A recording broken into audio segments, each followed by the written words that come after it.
শনিবার, তখন আমি রেড ক্রস শপে ভলেন্টিয়ারিং করতেছি। আমার জামাই ফোন দিল, তোমার ছুটি হবে কখন, তাড়াতাড়ি আসো, নুরামিন ভাইরা আসছে। আমি জিজ্ঞেস করলাম, what do you mean by ভাইরা? ভাইরা মানে কে কে? বললো নুরামিন ভাই আসছে, মাসুদ ভাই আসছে, আর আঙ্কেল আসছে। এই এত দিনের মধ্যে এই প্রথমবার আঙ্কেল আমার বাসায় আসলো। যাই হোক, টাইমিংটাও সুন্দর ছিল। তার কিছুক্ষণ পরে আমার ছুটি হয়ে গেছে, আমি চলে আসছি। এসে দেখি নুরামিন ভাই আর মাসুদ ভাই নিচে দাঁড়ায় আছে। আমারে দেখে বলতেছে, আসছেন ভালো হয়েছে, চলেন এখানে দোকানপাট কই আছে, চলেন নিয়ে যান। বইলা হাঁটা, তারে থামানো যাচ্ছে না। এরপরে দৌড়াইতে দৌড়াইতে ঢুকলো এক সুপার শপে। তারপরে শুরু করলো কলা কিনলো, এরপরে কমলা, এরপরে খুঁজতেছে আর কি কিনা যায়। আমি তারে থামানোর বৃথা চেষ্টা করলাম। ভাই আসেন আসেন আসেন, আর কিছু দেখার কোনো দরকার নাই, চলেন। আর আমি বাড়ি নিয়ে যাবো না কিছু, মানে কিছু বলার ভাষা নাই। আর তার চেয়ে বড় কথা, একজন কি কম ছিল যে সাথে আরেকজন যুক্ত হইছে? এদিকে একজনের আমি থামাইতে পারতেছি না, আরেকজন সুন্দর বাস্কেটে একটা খুইলা টানতে টানতে নিয়ে আসতেছে। বেগুন ফ্রাই খান না? না, বেগুন কিছুই খাই না ভাইয়া, বেগুন রাখেন। একটা বেগুন, এক পিস বেগুনের দাম $5, $6। মানে এক পিস বেগুনের দাম প্রায় 400 টাকা। ওই নিল এক বক্স স্ট্রবেরি নিল। আবার টমেটো তো খান, টমেটো খান না? টমেটো সালাদ খান না, আমি না আসলে বুঝতে পারতেছি না যে তার যে মানে কি হইলো হঠাৎ করে। এ পাগল বাসা থেকে ছাড়া পাইলো কেমনে এখানে? আমরা এখানে কোনো মিল্কি খাই না, আমরা গুঁড়ো দুধ খাই। না না, না সত্যি খাই না, করে দেবো আমরা ইয়োগার্ট কেউ খাই না। না না না না ভাইয়া, সত্যি আমরা ইয়োগার্ট খাই না, ইয়োগার্ট খাই না। আচ্ছা আর ভাইয়া চলেন না বাসায়, চলেন। আপনার কি হয়েছে, কিছু বলছে জীবন? পাগল হয়ে গেছেন কেন আপনি? জীবন কোন আইসক্রিম যারা পছন্দ করে, চকলেট না কোনটা? এটা না?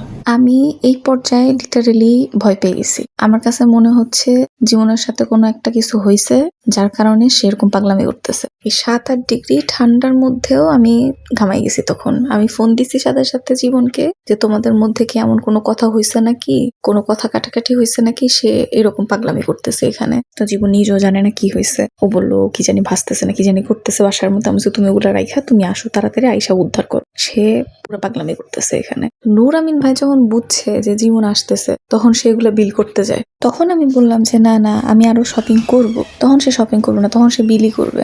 বের হয়ে রাস্তায় যাইতে যাইতে তখন জীবন মানে তখন আসছে সে। তা আমি ওরা তো সাথে সাথে ধরছি যে তোমাদের মধ্যে কি হয়েছে বলো, কারণ সে যেটা করতেছে সেটা তো কোনো নর্মাল জিনিস না। আসসালামু আলাইকুম।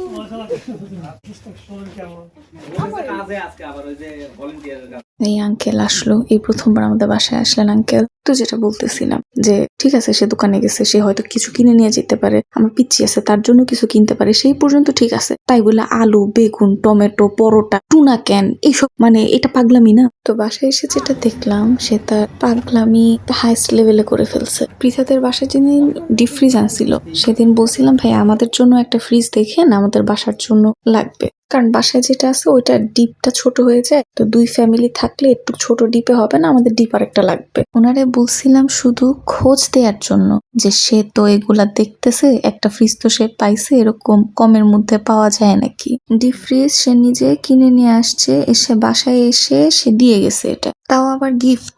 আমি খুশি হব কি, মানে খুশি, আমি অবশ্যই অনেক খুশি হয়েছি, বাট যতটুকু না খুশি হয়েছি তার চেয়ে বেশি আমি ভেবাচেকা খেয়ে গেছি। কারণ আমি অভ্যস্ত না, আমি দেশেও যখন ছিলাম আমি গিফট দিছি, বাট কেউ ফ্রিজ আমাকে গিফট করবে এই জিনিসটা আমি লিটারেলি ভাবতে পারি নাই। ফাইনালি এদিক ওদিক করে ফ্রিজটা একটা পজিশনে বসানো হলো।